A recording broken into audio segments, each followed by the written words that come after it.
Bine v-am găsit, bine v-am regăsit, dragilor din Zodia Pești, oriunde v-ați afla.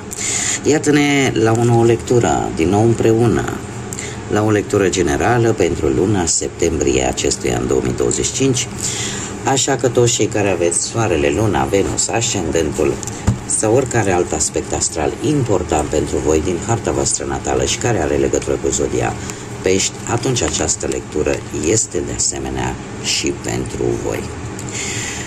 Ca de fiecare dată, nu uitați, voi vă construiți propriul viitor, este o lectură generală, așa că vă rog să luați decât ceea ce rezonează cu voi, restul lăsați-le să zboare în univers, pentru că sigur sunt pentru alte energii, care într-o mai mică sau mai mare măsură au legătură cu Zodia Pești. Și deja mulți dintre voi v-ați obișnuit, am scos câte o carte din Oracolul Frunzelor de Ceai, o carte pentru fiecare săptămână a lunii, în așa fel încât să avem așa o imagine de ansamblu cu toate aspectele importante ale acestei luni pentru voi.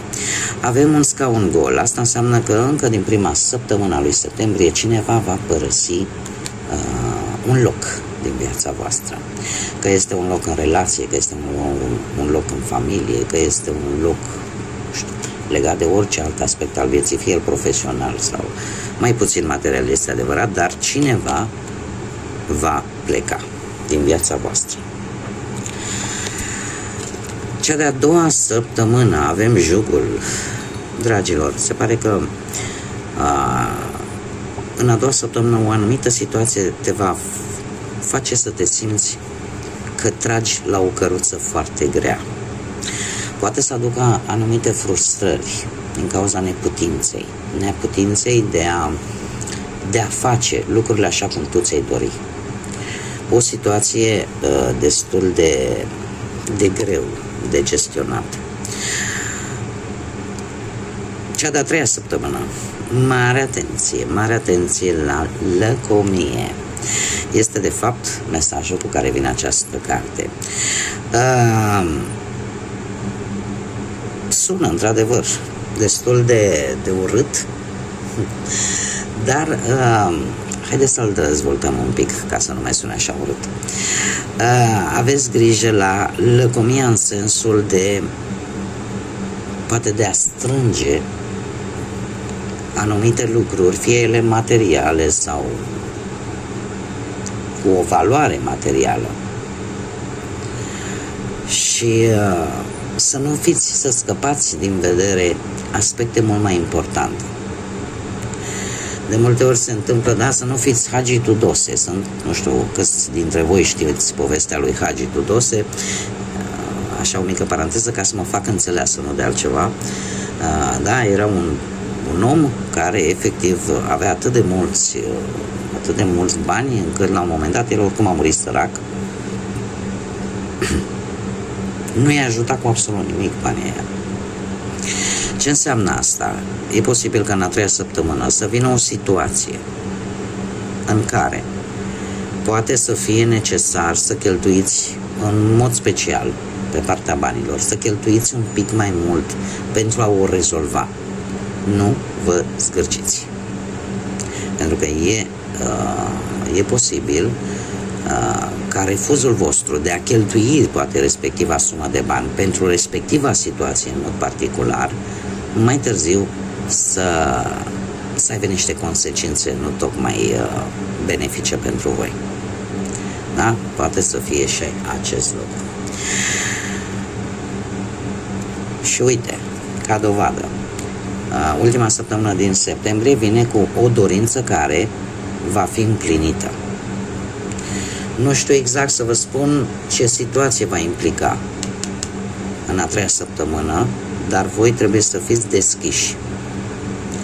Trebuie să fiți deschiși pentru că ceea ce vă faceți în a treia săptămână are niște rezultate bune în a patra săptămână, în care efectiv ceva ce voi v-ați dorit sunt mari șanse să devină reale, să devină realitate.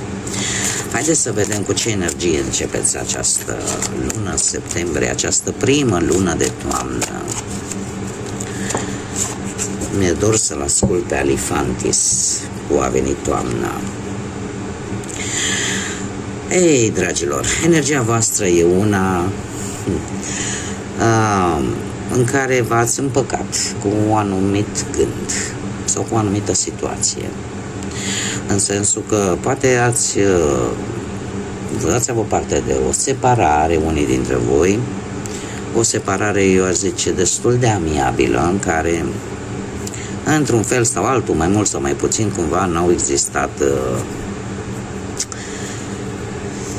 S-a desfășurat, să zicem, în liniște, cu așa zisă înțelegere între părți. De ce? Pentru că această carte mi-mi spune: nu urăsc nimic în ceea ce te privește. Practic, o înțelegere pe care voi ați făcut-o, dar trebuie să vă zic că voi puteți afla informații despre cineva cu care ați avut o legătură, mai indiferent ce legătură ați fi avut cu această persoană. Și ați ajuns la concluzia că până la urmă și-a urât pe cineva. Nu e tocmai, te încarci tu negativ. Și atunci ajungi la această concluzie. Decât să urăsc, mai bine văd de viața mea. Asta e posibil să mai aflați ceva informații despre respectiva persoană. Și asta să vă întărească ideea că asta e, ce nu a mers, viața merge înainte și poate că e mai bine așa. Haideți să vedem ce ne spune tarotul, ce vine pentru voi, dragilor din Pești, în perioada lunii septembrie, pe plan profesional, material sau sentimental. O să vă ocupați, cred că, cel puțin în prezent, vă ocupați timpul poate cu, nu știu, căutarea de job, cu alte lucruri. Nu să vă mai cramponați, ca să zic așa, să vă gândiți la o problemă, o situație, o relație, la cineva cu care voi ați avut poate conflict, tensiuni. Haideți să vedem.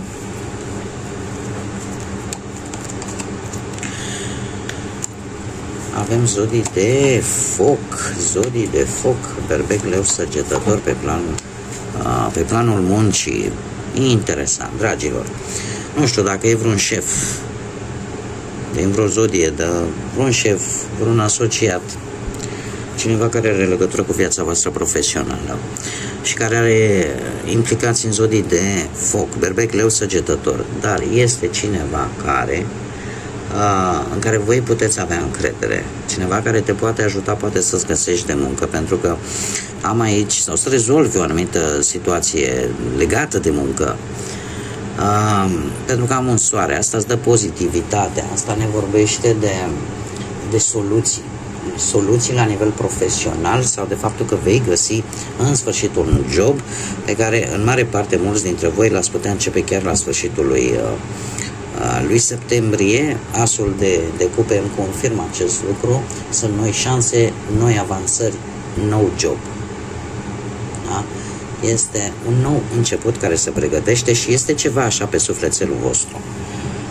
Da? Ceva care se întâmplă, care e ceea ce voi v-ați dorit, ceea ce voi ați gândit, ați manifestat.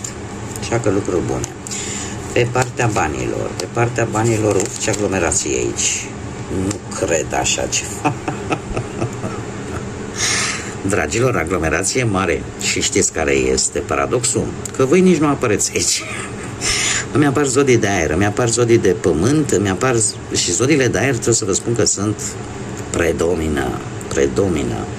Asta înseamnă Gemeni, Balanță, Vărsător și zodiile de pământ, Taur, Fecioară sau Capricorn. Acum, haideți să luăm cu începută. Pe partea banilor, Cavalerul ăsta de spade spune: domne, vești, concretizezi ceva se realizează pe plan material, că îți deschizi tu, nu știu, propria ta afacere, propriul tău local și primești niște bani neașteptați sau pur și simplu vrei să aștepți niște vești care eu trebuie să vă zic că o să vină la voi. Or să vină și o să înlesnească cu acest paj de monede o să înlesnească începuturi noi, o recompensă pe care voi o veți obține. O recompensă extra. Iar acest rege de spade vine cu foarte multă seriozitate, cu foarte multă hotărâre. Vine cu o înțelegere foarte deplină în ceea ce privește situația voastră financiară și faptul că veți fi foarte croiți, ca să zic așa, ca voi să vă redresați foarte bine din punct de vedere financiar. Puteți de asemenea să cereți sfatul vreunei energii, cu atât mai mult dacă voi aveți vreun ascendent într-o zodie de aer. Trebuie să vă spun că voi veți ști exact ce trebuie să faceți. Nu veți mai lăsa să încurcați așa sentimentele cu banii. Nu, banul e bani și sentimentele sunt sentimente. Veți fi foarte serioși, foarte drepți și nu veți mai lăsa ca emoțiile să vă influențeze deciziile legate de bani. Veți fi foarte incoruptibile în această lună, mai ales dacă aveți, cum am mai spus, un ascendent într-o zodie de aer, Gemeni, Balanță sau Vărsător. Veți fi foarte severi, foarte autoritari și tocmai pentru că vreți să vă redresați. Din punct de vedere financiar, vreți să vă puneți lucrurile la punct. Haideți să vedem viața sentimentală, cei care sunteți deja într-o pereche.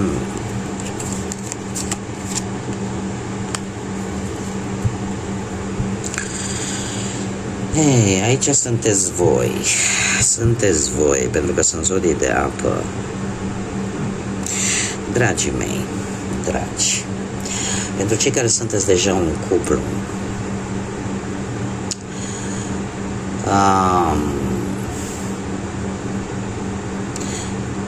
nu știu, e cineva aici care e posibil să se gândește, nu știu dacă voi sau perechea voastră se gândește la ori a merge mai departe, anunța o logodnă serioasă, o nuntă, o căsătorie serioasă, se gândește, da?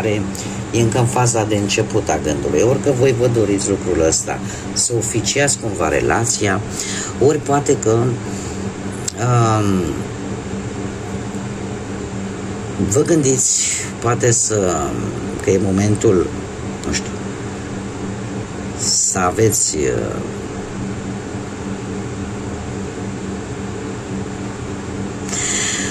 aici e posibil, sunt un pic în dubiu. De ce? Pentru că, în general, pajul de cupe ne poate vorbi și de nașteri.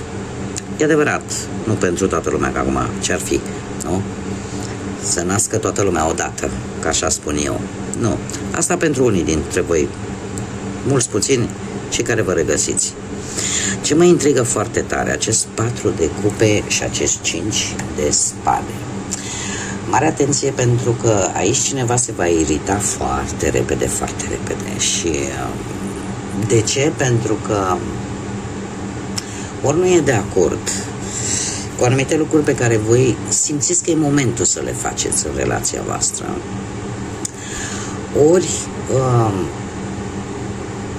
are senzația că, domne, vă are și cam atât e de ajuns. Dacă e cu mine, nu mai trebuie nimic mai mult. Lucru care pe voi vă dezamăgește. Da, e ca și cum ai zice, păi nu stăm împreună, păi și ce mai vrei? Și lucrul ăsta duce la anumite disensiuni. Poate duce la anumite disensiuni și chiar conflicte.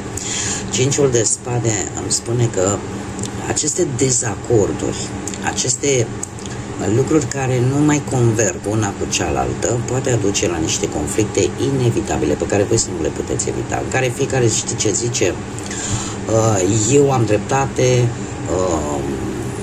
sau poate din gelozie, nu știu, din gelozie să apară tot felul de disensiuni și să spună tot felul de lucruri care vor face rău ambilor, atât vouă cât și perechii voastre. Bine ar fi în această lună să ieșiți cumva din această zonă ale 4 de cupe, pentru că mulți dintre voi aveți niște frământări interioare, frământări din trecutul vostru. și care, pe care ori nu le spuneți, dar ele cumva se văd, ies la suprafață. Încercați să le țineți în voi, dar ele ies la suprafață. Veți avea probabil momente de nostalgie a trecutului, probabil momente în care ceva acolo în interiorul vostru încă mai e de vindecat și lucrul ăsta poate duce la aceste dezacorduri, la aceste conflicte inevitabile. Așa că încercați pe cât posibil să, pentru cei care se regăsesc, desigur, să nu dați neapărat, domne, lasă că dacă stăm împreună, lasă că merge și așa. Adică să ieșiți cumva din această frază, lasă că merge și așa, pentru că ele la un moment dat se văd faptul că tu ești, de exemplu, căzut în gândurile tale, în tot ceea ce s-a întâmplat, poate în trecutul tău, și asta poate să aducă starea de gelozie a celuilalt. Voi puteți adapta, e posibil să fie persoana voastră în această situație și voi să percepeți ca și cum, domne, mă înșală, uite, că stă cu capul nori și stă aiurea și de aici să vină aceste conflicte. Haideți că era să uit de cei singurei. Haideți să vedem ce vine pentru cei singurei.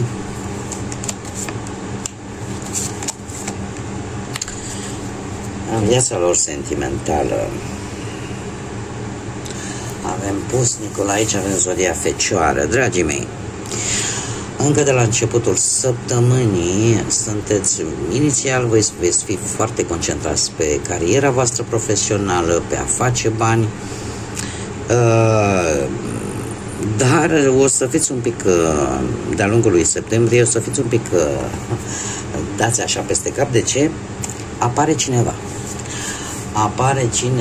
care cu care voi ați mai avut de-a face. Un personaj cu care voi ați mai avut o relație în trecut. De ce vine? Pentru că, nu știu, și-a dat seama că, domne, vreau să reaprind flacăra care ne-a unit. Vreau să reluăm relația. Veți sta foarte mult pe gânduri, nu veți lua decizia imediat dacă îi veți acorda sau nu, doar că acest doi de cupe mie îmi spune că undeva la sfârșitul lui septembrie voi încă, acolo mai există ceva, mai există sentimente, mai există emoții, există într-adevăr o atracție între voi, dar decizia, trebuie să vă spun, că nu veți lua în septembrie, doar că într-adevăr apare așa ca o ușoară adiere de vânt în aducerea aminte de sentimente, poate de emoții, ce ați trăit împreună. Este o măsură de prevedere pe care o aveți voi, pentru că vă puneți întrebarea, dom'le, de ce am ajuns aici? Care a fost motivul pentru care el a ajuns să devină sau ea a ajuns să devină vreun fost sau vreo fost? Dar aici au existat, sentimente au existat și încă vă dă târcoale așa un pic către sfârșitul lunii, dar decizia deocamdată nu se va lua în această lună. Este mai mult ceva, aș spune,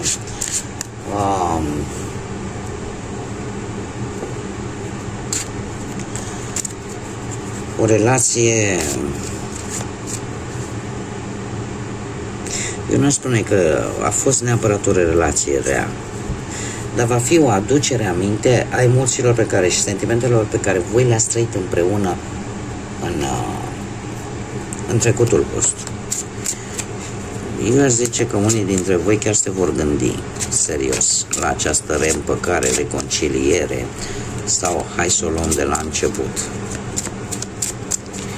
Dar vă va lua prin surprindere, pentru că la un moment dat toată această întâmplare nu va face altceva decât efectiv nu mai vă interesează nici de bani, nici de altceva, vă va capta atenția. Haideți să vedem acum inițiale de nume, prenume, pseudonim sau poreclă de persoane cu care voi puteți interacționa sau care vor avea oarece importanță pentru voi în această lună septembrie. Și haideți să vedem ce litere avem. Avem litera J, litera K, litera F, litera Y, litera B, litera P, W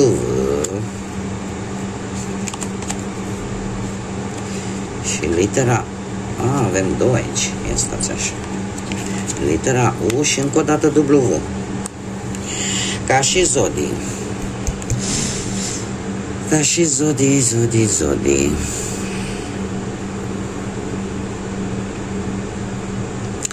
Avem așa, zodii de apă, la fel ca și voi, Rac pe Scorpion, avem zodii de aer, Gemeni, Balanță, Vărsător și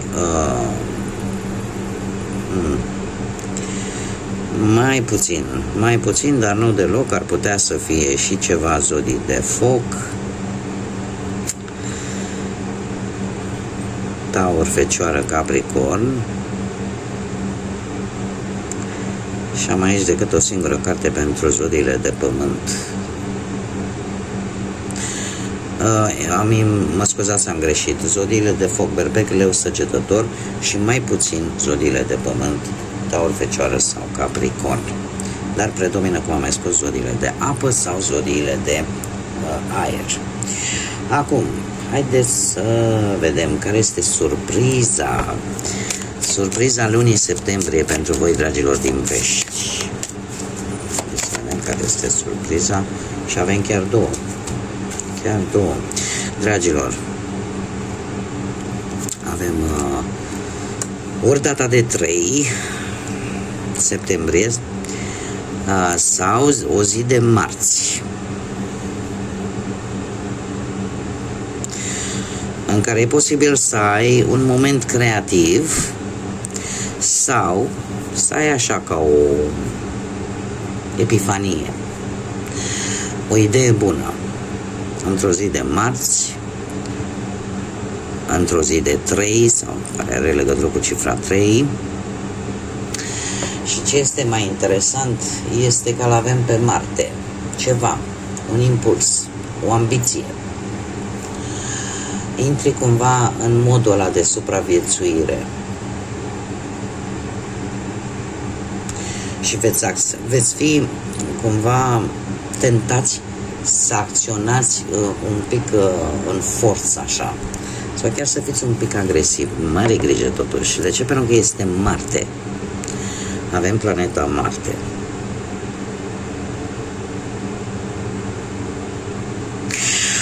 De asemenea, avem data de 4 septembrie sau ceva care se va întâmpla în 4 zile de când vedeți această lectură sau în 4 săptămâni, în care voi puteți crea ceva,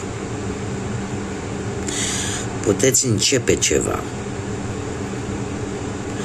puteți echilibra și stabiliza ceva probabil important pentru voi. Ori data de 4 zile, 4 săptămâni. Haideți să vedem ce mesaj are Universul pentru voi, dragilor. 3. Haideți să vedem ce ne spun aceste 3. Sunt 3, da. Hai să le luăm până. Primul mesaj spune așa: am nevoie, deci este mesajul Universului, divinităților, cui considerați voi de cuvință, în funcție de ce credință aveți fiecare, care spune în felul următor, că am nevoie ca tu să simți că trăiești din nou. Am nevoie ca tu să-ți aduci aminte că nu ești singură. Eu lucrez la toate provocările, la toate piedicile care vin în calea ta. Am desemnat anumiți îngeri sau ghizi pentru tine.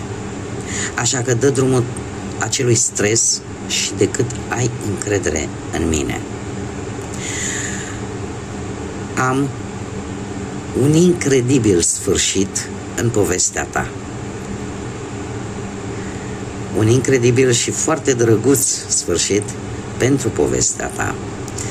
De fapt, tocmai de aceea am nevoie ca tu să fii din nou, să ai din nou acea bucurie. Pentru că sfârșiturile fericite vin și îți vor schimba întreaga lume. Ăsta este mesajul cu traducerea aferentă pe care Universul ți-l trimite, divinitatea. Încă un mesaj. Aceasta este validarea lucrurile care în sfârșit au... aceasta este validarea că lucrurile vor începe în sfârșit să funcționeze pentru tine. Fii pregătit, pregătită pentru lucruri neașteptate, vești bune și binecuvântări care vin către tine, către voi.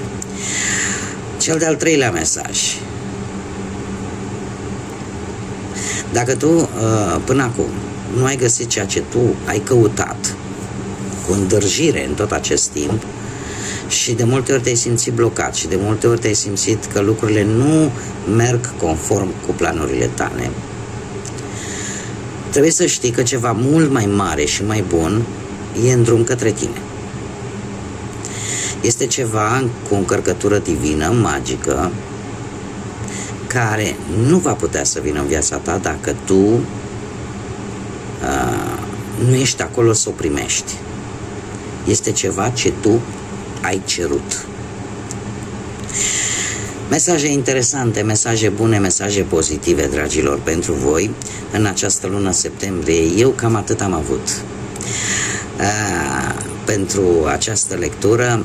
Vă mulțumesc pentru prezență, mulțumesc desigur tuturor pentru felul în care vă aduceți aportul în dezvoltarea acestui canal și implicit în faptul că mă stimulați să fac cât mai mult conținut și, zic eu, cât mai interesant.